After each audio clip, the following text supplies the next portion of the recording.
The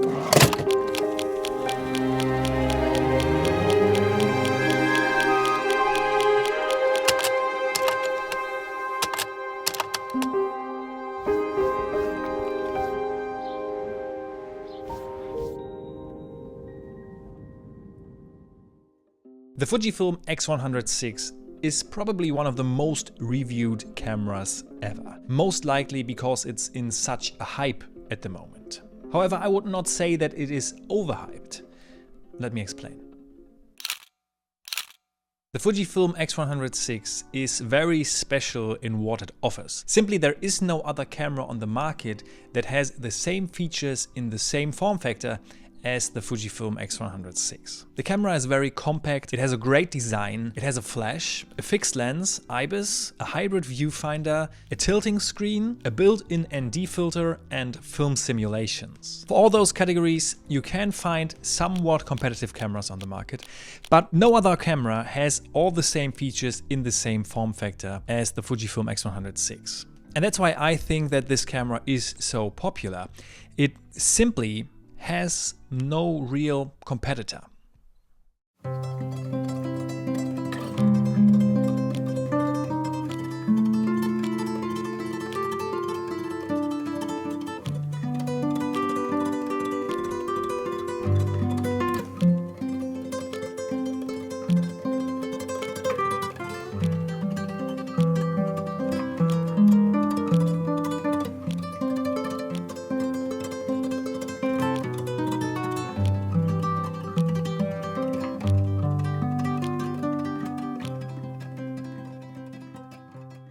I'm not a street photographer, but for this video I really try to create some nice images. I mainly bought the Fujifilm X100VI as an everyday camera to document my life, to take with me everywhere I go. Also for photos of family and friends, this camera is a very great companion because it's so inconspicuous, you know? If people see this camera and people see that you will take a picture of them, they don't get stressed out. They keep doing what they are doing. And this is great if you want to, you know, just capture life as it is. I use the Fujifilm shoulder strap that was included with the X100VI in the box. I just use this strap, hang the camera around my shoulder, and then if I want to take a picture, I just pick it up and shoot a picture. Also, the handling with the camera I think is great. I really enjoy the form factor of the camera. I really enjoy how the camera is built. I think you have enough grip, but I can see if you have really big hands how you maybe want to use a grip with this camera. Also, I mainly operate the Fujifilm X100VI in aperture priority mode. Sometimes I switch to manual and use the dials because, you know, the dials of the camera, they feel great. It's a very tactile feeling with the dials, and it's very nice that you can dial in settings that you want to use in a shot in a second, even if the camera is shut off. I really think that this is a great thing about this camera. Also, the tilt screen that the camera has comes in handy from time to time if I want to shoot something from below my waist or above my head. It's very nice for that, but I mainly used it, I think, for videos. For videos, I think the tilt screen is quite nice. The focus of the Fujifilm X100VI is not the best, I would say. It's good, it works 95% of the time, but it's not great. You know, if you are as spoiled as I am and come from a Sony camera, you will know what I'm talking about. The autofocus is just not that snappy as it is in a Sony camera, but I think it doesn't have to be. You do other things with Sony cameras than what you do with a Fujifilm X100VI. And for what the camera is and what you want to do with the camera, I think the autofocus is great. And you can really work around the twerks that this camera has and make it work. I use single point autofocus most of the time because the continuous autofocus motor or the continuous autofocus is just very, very loud and very, very battery consuming. You can hear the lens moving around, trying to focus all the time. And that's something I do not enjoy. So I use single point autofocus like 98% of the time. And the rest of the time I use the manual focus. I don't really enjoy the feeling of the focus ring, but I mean, it is what it is. It's a small camera and a small lens, and it can't be perfect, you know. But I would say if you hand the camera to someone unexperienced with cameras, just put the camera into continuous autofocus, because then the hit rate for the person that is taking the picture is way higher. And the person will be happy that they shoot some nice pictures that are in focus.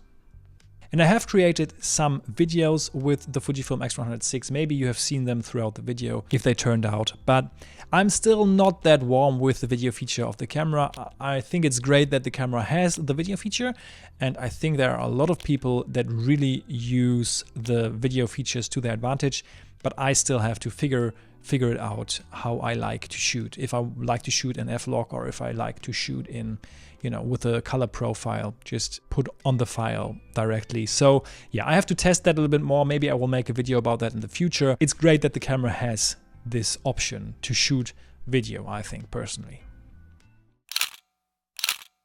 For me, the Fujifilm film simulations are a curse and a blessing at the same time. You have 14 inbuilt film simulations by Fujifilm that, try to imitate different film stock from the past. And then you have 7 custom slots where you can create your own film simulations. And it is really, really fun to play around with all of the different simulations, especially with the 7 custom film simulations, because, you can dial in your own settings and create basically your own film simulations, which is kind of nice. I've also tested a few custom film simulations, and I'm really stuck with 2 of them. The first one is Cognac Gold, and it's a film simulation that tries to emulate a nostalgic look of film from the past. I don't think it's a real film stock that has existed at any time in history, but I really enjoy the look of it, and I use it for nearly all of my color photos. And then there's another film simulation that I use that is Tri-X400, and this is a black and white film. It's very contrasty, and I really, really enjoy the look of this film simulation. It's also from Fuji X Weekly, and yeah, I really enjoy the look of it. I really like the black and white pictures that come out with this film simulation.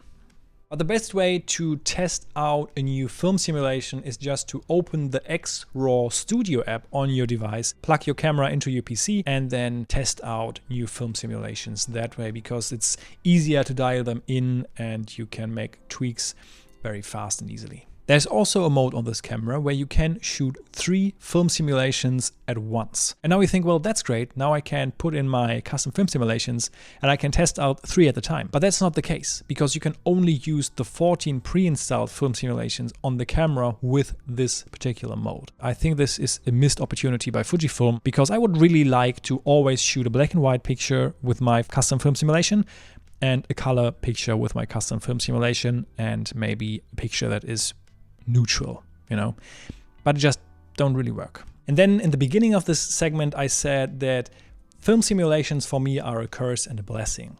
And they really are, because for me, they do not really make the process of editing the photos afterwards easier. They actually make it more complicated. You have the option through the Fujifilm XRAW Studio app to import your RAWs and your JPEGs that you shot into this app and use the processing power of your camera to retouch the images again. The app basically takes the raw image and the processing power of the camera, and then you can create a different film simulation on the raw, or you can tweak the film simulation that you use on the raw, and it will create a new JPEG. And what happens in this process is that a lot of new files are getting generated. So it's a lot of work afterwards to delete all the files you don't need. And then in the Fujifilm XRAW Studio app, you cannot really crop the image how you want. So you can only rotate it, but you cannot really crop the image. So what you have to do is you have to export all the images again to Lightroom or to Capture One, and then crop the images the way you want them to be cropped. And then you have to export them again as JPEGs. So you have